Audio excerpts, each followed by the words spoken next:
బనగానపల్లె పట్టణంలోని కొండపేటలో మెకానిక్ హుస్సేనయ్య ఇంట్లో భారీ చోరీ జరిగింది. సుమారు 14 లక్షలకు పైగా విలువైన 100 గ్రాముల బంగారు ఆభరణాలు, 50,000 రూపాయల నగదును అగంతకులు చోరీ చేశారు. బనగానపల్లెలోని కొండపేటలో భారీ చోరీ ఘటన చోటు చేసుకుంది. మెకానిక్ హుస్సేనయ్య అనే వ్యక్తి ఇంటికి చెందిన తాళం పగలగొట్టి బీరువాలోని సుమారు 14 లక్షలకు పైగా విలువైన 100 గ్రాముల బంగారు ఆభరణాలు, 50,000 నగదు మొత్తాన్ని గుర్తు తెలియని అగంతకులు చోరీ చేశారు.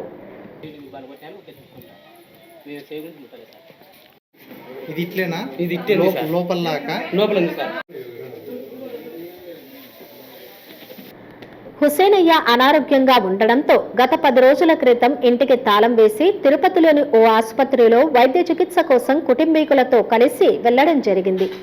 ఇంటికి తాళం వేసి ఉండడం పసిగట్టిన కేటుగాళ్లు గుట్టు చప్పుడు కాకుండా తాళం పగలగొట్టి ఇంట్లోకి చొరబడి బీరువా పగలగొట్టి చోరీకి పాల్పడ్డారు.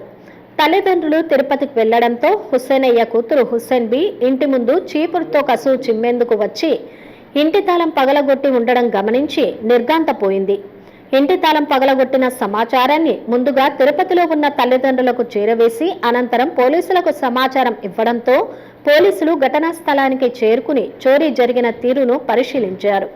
చోరీ ఘటనకు సంబంధించి కేసు నమోదు చేసుకుని దర్యాప్తు చేపట్టినట్లు పోలీసులు వెల్లడించారు.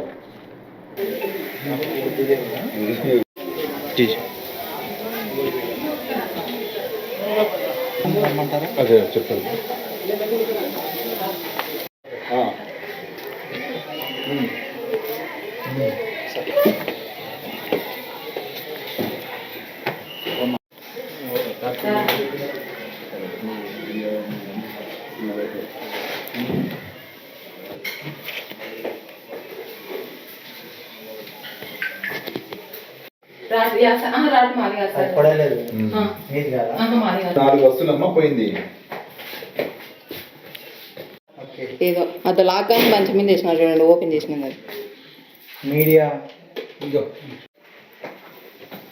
ఇది ఇది డిస్టర్బ్డా అది డాడీ సార్ అవన్నీ ఇక్కడే ఉంటాయా? అక్కడే ఉంటాయి సార్ అన్ని డాడీ ఇంట్లో ఐడియా లేదమ్మా మీకు? ఈ ఇంట్లో ఐడియా లేదా ఏది ఎక్కడ ఉంటుందో? ఈ ఇంట్లో ఐడియా ఉంది సార్, అంతే. ఇంకా అంత కొడేలు వచ్చేసి అది మాట సార్, అమ్మ వాటి దగ్గర పెడుతున్నాయి.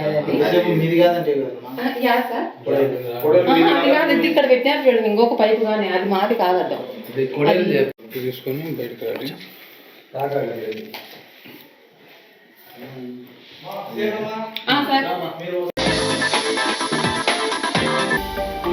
హలో అండి, నేను మీకు Rakshitha. Please to subscribe Nandyal communications.